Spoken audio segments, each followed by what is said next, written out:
Hello, in today's video, I wanted to break down a track called I Only Smoke When I Drink by Nimino. I'd actually made this a few months ago, but I didn't fully complete it because I was working on the live 12 course at the time. And just to let you know, at the moment we have our winter sale happening. Take a look at the links in the description below if you want to look at some of those deals. But this is a song that really jumped out at me when I heard it for a few different reasons. One obviously being the main synth stabs, but the chords that you use in the song as well are pretty interesting for one main reason. That's why I wanted to show off this track today. As always, if you like the video, please hit that like button and make sure to subscribe as well if you want more content like this. If you have any other suggestions for tracks, then put them in the comments below too, and let's get into it. So starting out with some of the basics in terms of the overall structure, the song is at 127 beats per minute, which is a pretty standard house tempo. It does have a little bit of a garage feel to this track, but it does sound a lot slower than a lot of the modern house tracks and some of the faster kind of garagey tracks too that are coming in at around 130 to 135 beats per minute. Structure wise, the song just has these big 16 bar sections like the intro, the build up, the drop, the kind of secondary drop, the breakdown, and then we go back into the drop again. And I'm only really focusing from the intro to about halfway in that second drop there, because after that, everything's pretty much repeated. So as always, let's just have a listen to the breakdown in its entirety. Everything is contained within this mix bus here, which I'll talk about a little bit later on.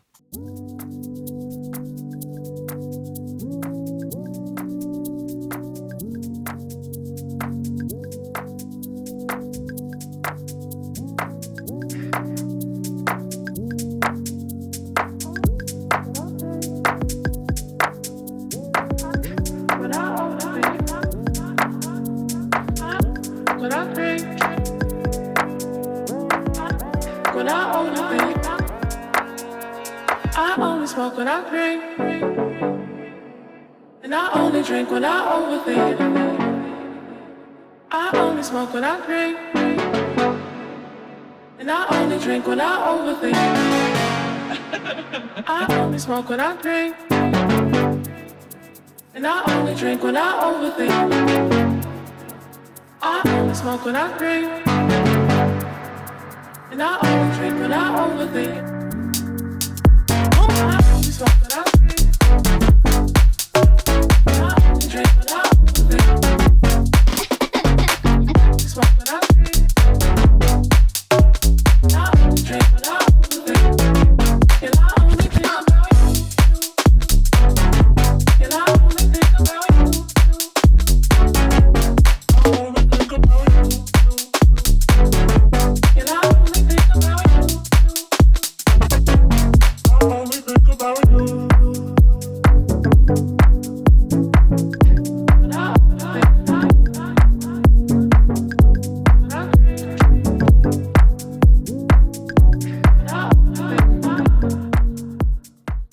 As I said before, this section just kind of carries on pretty much the same. There is a new bass that's added in, just a low sustained bass. Some more drums are added in too. To be honest, I spent most of my time just focusing on the drop here, making sure that sounded exactly right.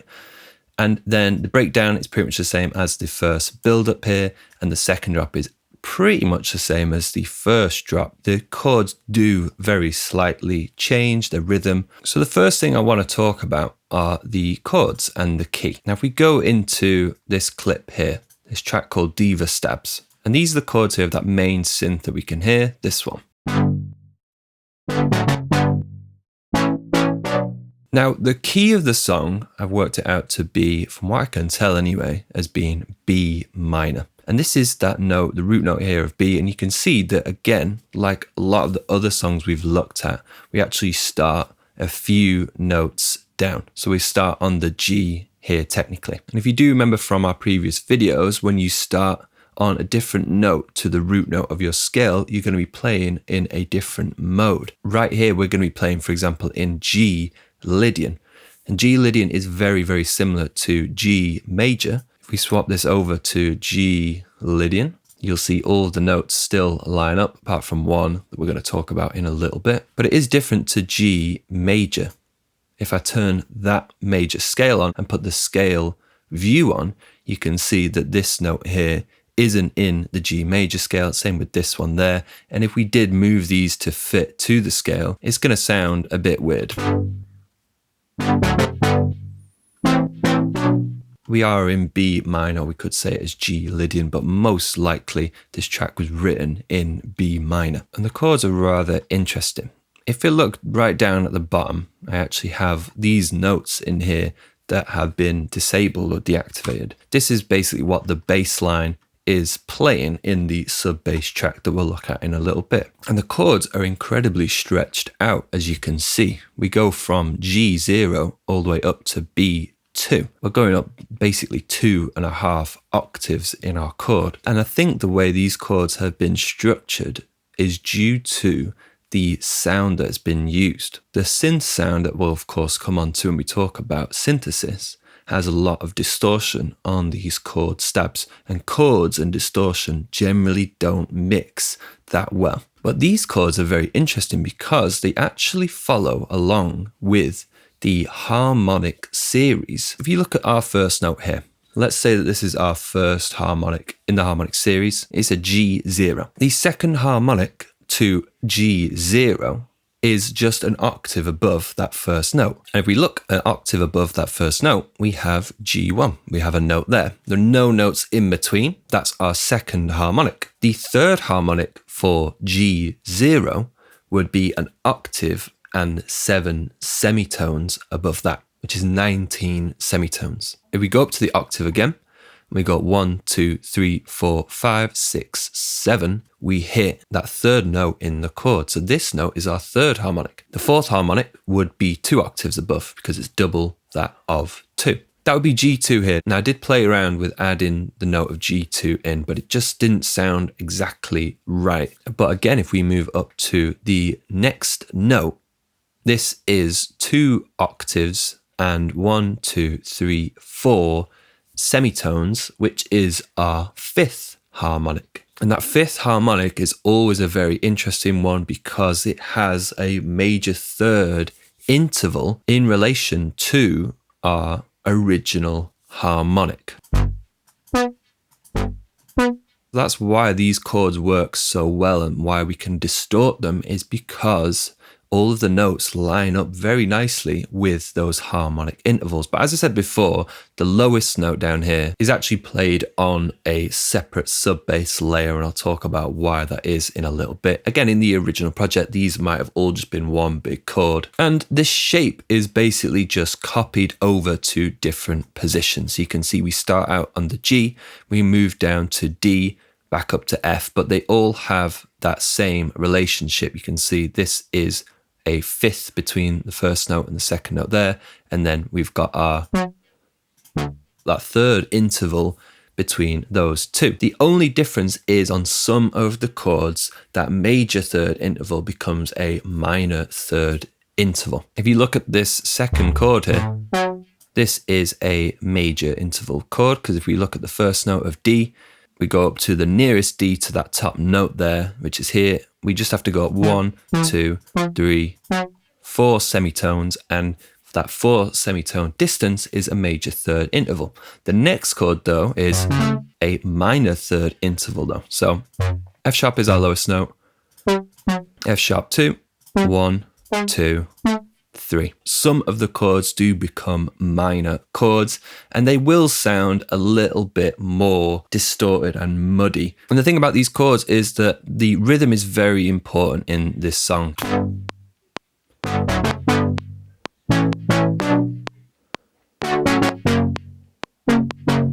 You can hear a lot of the chords sound really swung and quite loose. There's a lot of focus on chords landing on the 4/16th note within each beat, like this chord here, for example. Then we also have some dotted notes like these two chords over here, which are 3/16th notes in length. And it means that that second chord here lands again on that second 16th note within this beat. If you look over in the groove pool here, we'll come and talk about this a little bit more with the drums, but there is a 16th note swing with 68 on the amount, which is quite a lot. If we turn this off,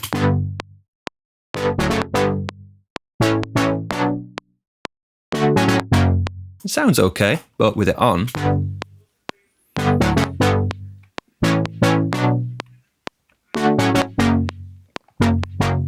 you just get that nice delayed swingy feel. But overall relatively simple until we come to this chord here, which has the note outside of our B minor scale. And I think these are called borrowed chords or parallel chords. I can never remember exactly which one it is. But this is basically where we take a chord from within our chord sequence of major and minor chords and we just swap it for the other type of chord. So if we had a minor chord, we'd swap it to a major chord. If we had a major chord, we'd swap it to be a minor chord. And in this case here, if we were to move this down to where it should be this note, which is one step below, like that, we would get a F sharp minor chord. And if I play that,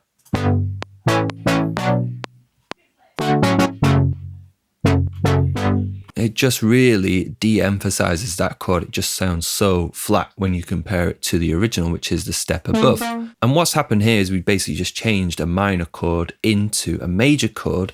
And to do that, all you have to do is just move the third note within the chord either up a step if you're going from minor to major, or down a step if you're going from major to minor. This is where it would originally be if you were creating a chord. You've got the first note, the third and the fifth. And the first note here is 1, 2, 3 semitones away from the second note here in the middle.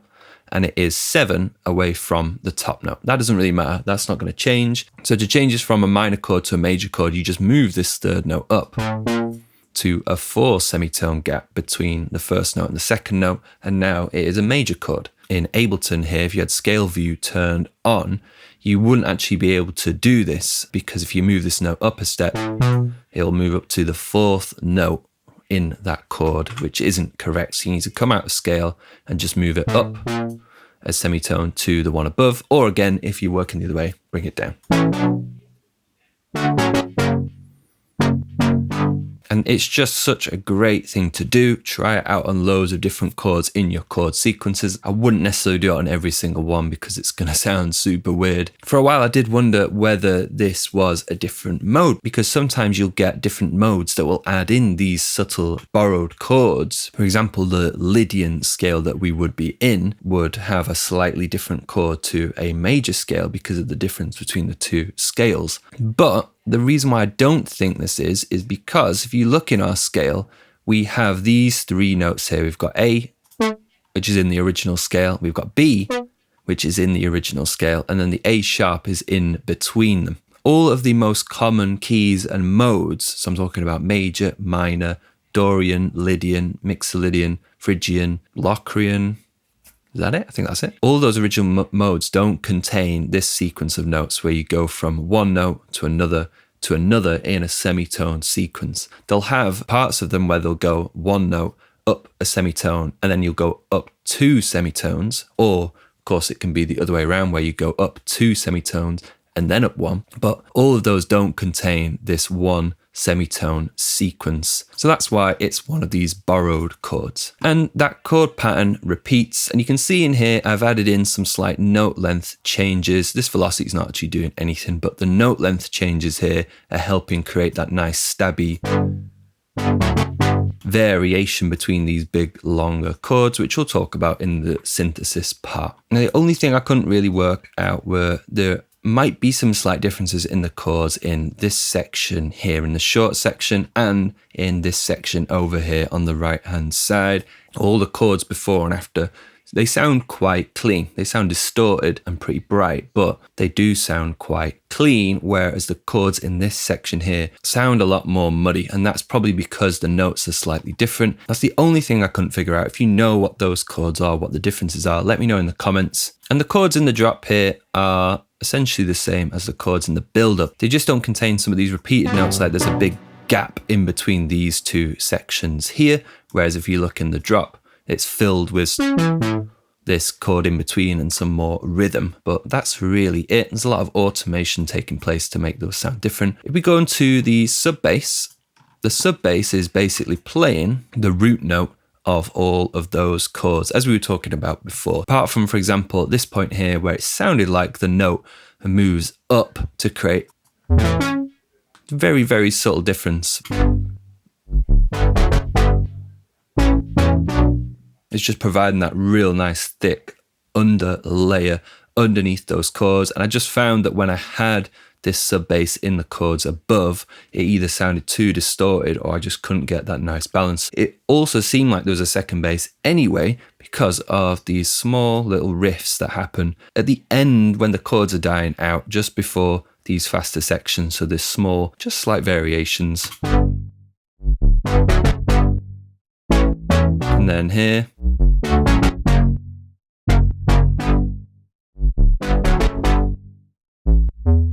And then of course there as well. And we've also got the alt bass underneath the alternative bass, which is just playing one note, this B, which again is the root of our minor key. In the second half, we have the same. But we also have this note that is the fifth note in our B minor sequence there. 1, 2, 3, 4, 5. Didn't count the first one there, that was good. We also have the soft chords, as I've called them, which play in the intro and they play in the drop 1.5 here as well.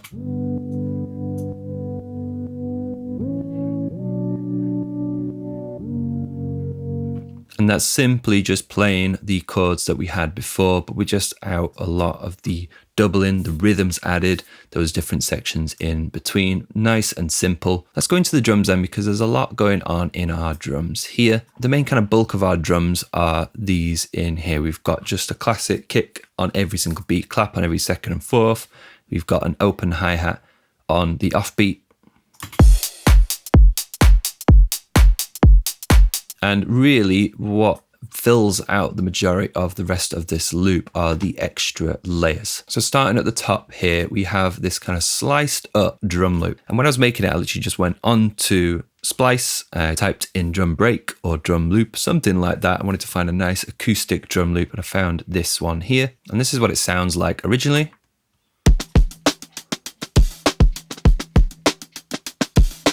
I put it into a simpler here. Hit the slice mode and I've not actually changed a lot. I did add a filter here in the bottom left, as you can see, just to take out some of the very low frequencies. And then I just arranged it in this kind of faster sequence in this part. And if we play it with the original kit, you can hear it's adding that nice swingy feel. Just to point out as well, which I didn't mention before, all of these drum loops have that 16 swing on. And if we listen to the whole drum bus, here I've got my swing in the groove pool up here. The time's at 100%, so this is what it sounds like in the song.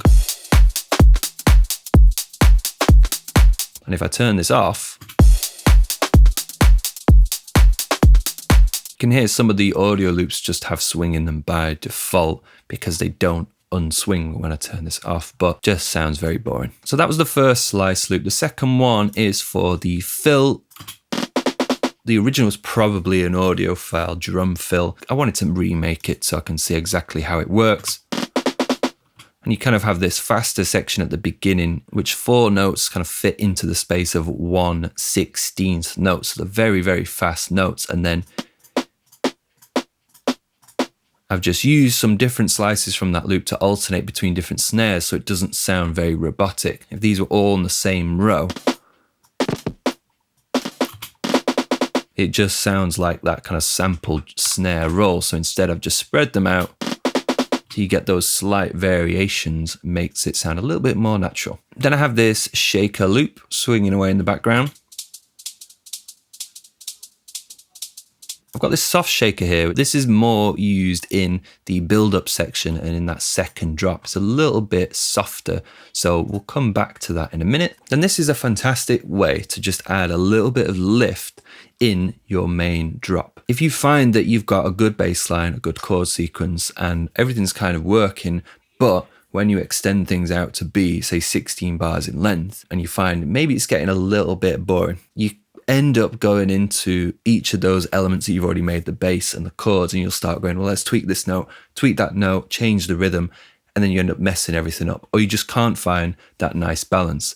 What I suggest to do instead is to actually just look at your drums and add in a very subtle change, a layer into your drums at that halfway point. And you'll find most of the time, it'll just lift everything. You'll be able to extend this section out for a lot longer. So two things really happen here. The tambourine loop is just a chopped up sample from the core library of Ableton. It's just called tambourine sampled 86 beats per minute. And I've done the option where you go on the audio file, you control and click or right click, and you go to slice to new MIDI track, and it puts all of those slices into a drum rack like we've got here. And I've also got another addition inside my main kit here, this extra short shaker, and then this kind of like percussive bell metallic sound. If you listen to the difference between these two sections, I'll just play the whole drum bus. So this is the transition here.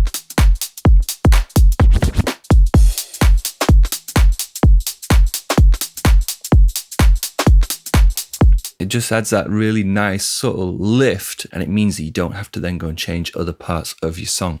The final thing to talk about is there's a vinyl scratch in at the bottom here. And again, this is from Splice. Just typed in vinyl scratch, and this was like the first one that came up, to be honest.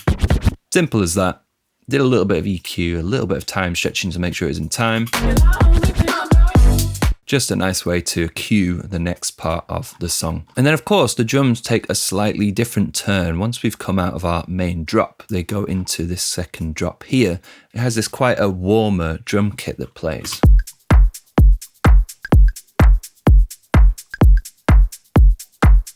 And in the track, this is a really, really nice effect.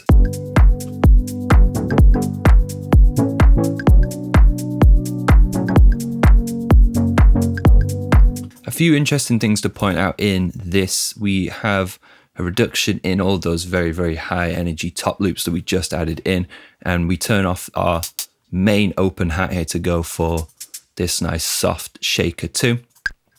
There's also this tiny little wood block. This is emphasizing the swing again. Second 16th note, fourth and second. Something a little bit more interesting about this section though are the claps. Now they sound like real claps, or they could be that hand clap plugin that I've seen quite a lot of recently. 2-layered claps. Very short, not like your electronic clap sound, much more like a real recorded clap. But what I've done to simulate the claps in the original track is every single hit, I've just adjusted the timing of that top clap. So you see the bottom clap there, they're both in line at this point here. The second clap though, the first one comes in just a little bit before the second underneath. And then over here, it's much later. And then finally, I should have probably adjusted that, but it sounds fine. If you listen to it, specifically focusing on the claps, you'll hear the timing just changing slightly.